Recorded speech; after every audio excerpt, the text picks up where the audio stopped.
Welcome back to our channels, Warriors. We are still growing. We are knocking on 10,000's door. If you haven't already hit the subscribe button, make sure you smash that right now.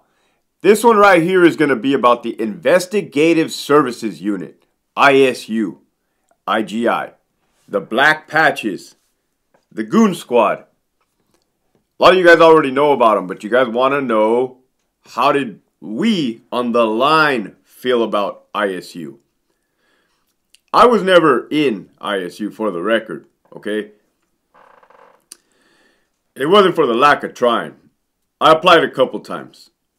So, ISU, for those of you that are unfamiliar with prison, is the Investigative Services Unit. They are pretty much the detectives inside of the prison.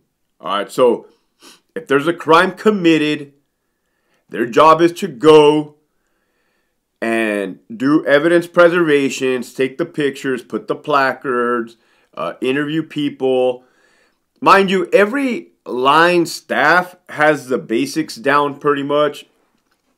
Some more so than others at different prisons, different institutions. It all depends on how much violence you have, how frequent it goes. Because if you're having it every day, you're going to become very proficient at the follow-up, right? The cleanup. ISU members, they go to a lot of different courses out on the streets, right? And within the department, they go to basic investigator courses, gang courses. They go to all kinds of, they go to do autopsies, like when an inmate dies in the prison system and the body gets sent to the coroner. The coroner takes it to where they take it. They go and they observe the autopsy, all for written reports, all for evidence preservation. That doesn't sound like my cup of tea, that part right there. But that's part of their job duties. I seen a change in ISU.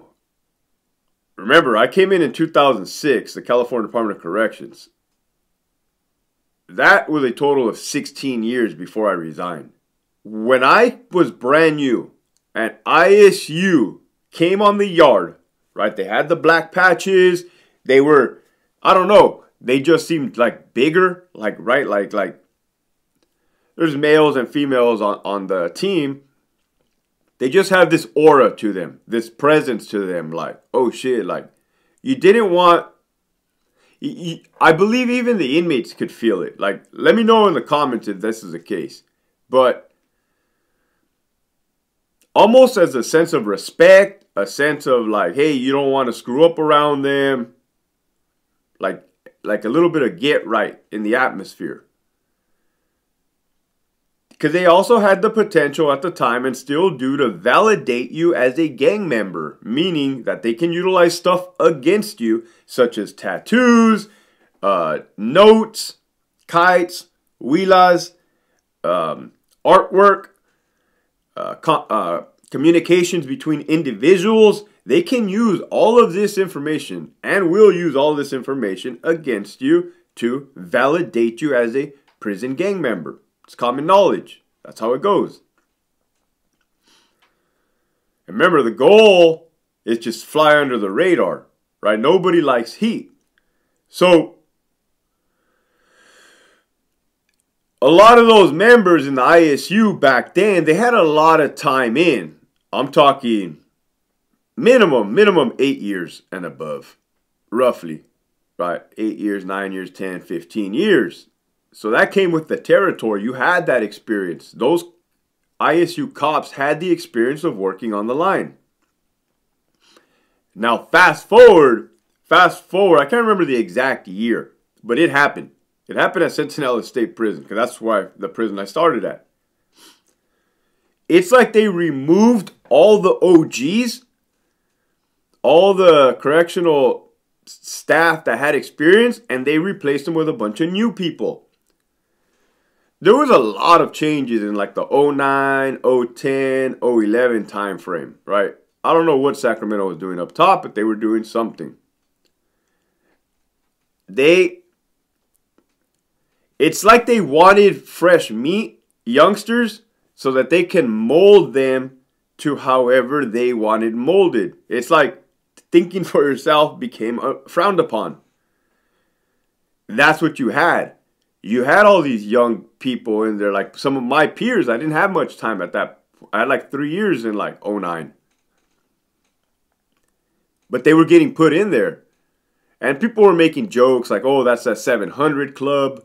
700 club, meaning that the seniority, your seniority roster, like by when you came in, all the people on there were 700 numbers and above. It's kind of crazy. You kind of don't want that.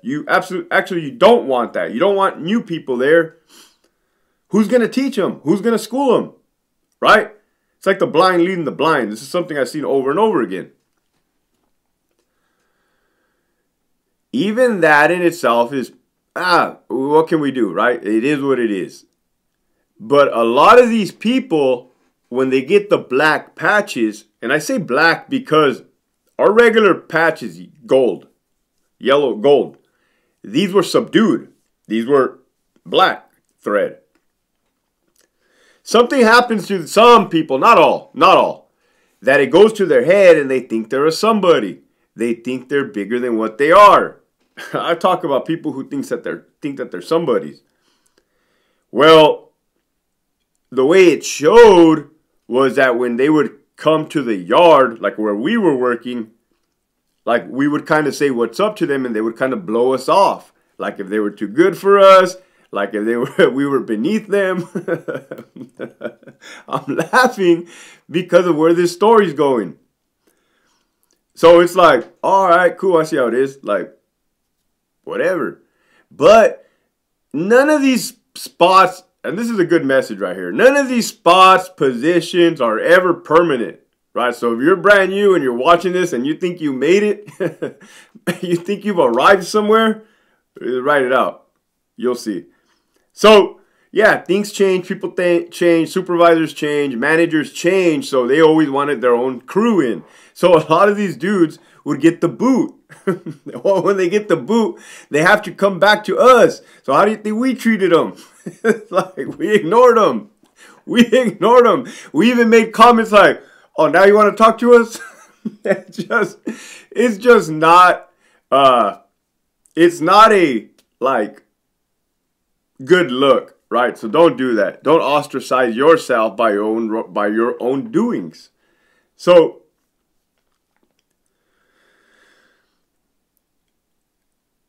man,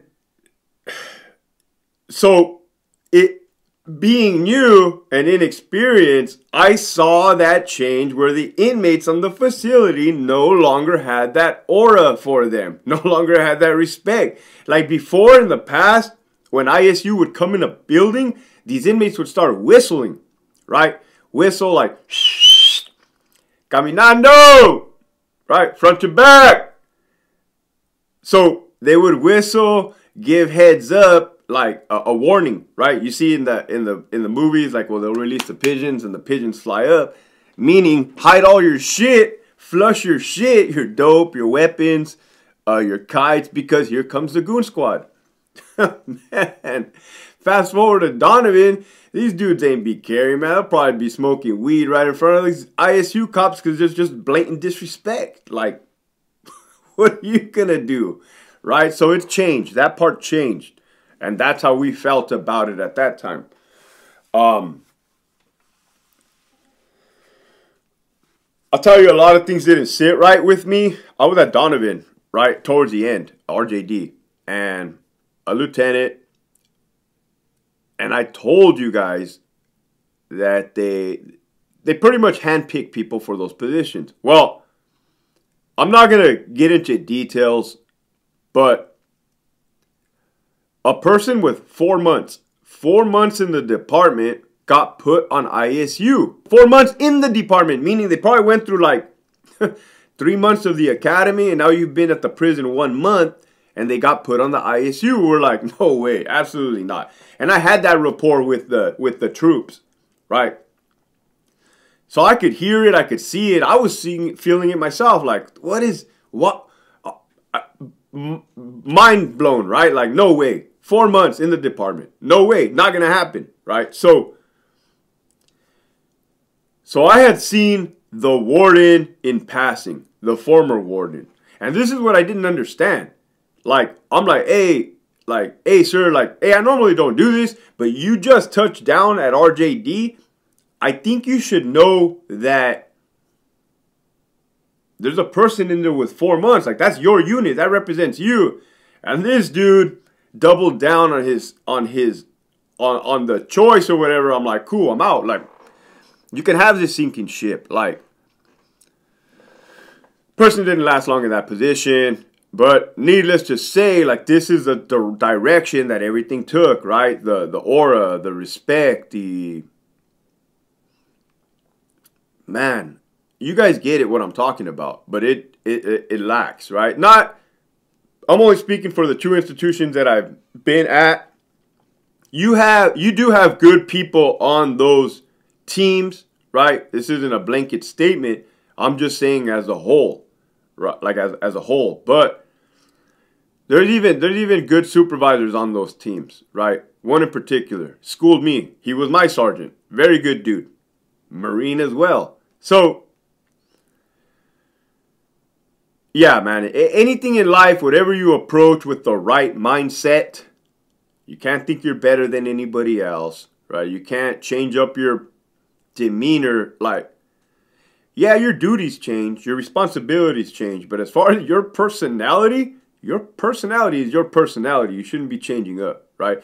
And definitely don't ignore people when you walk by them, because you're going to be back. They're going to ostracize you. You don't want that.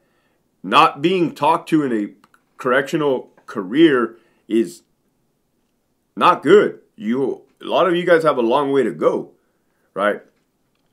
So that's what the ISU would do, right? I'll probably have to do a part 2 on, like, go into a little more in depth on what kind of more responsibilities, but that's just how we felt about them, all right? Keep pushing forward.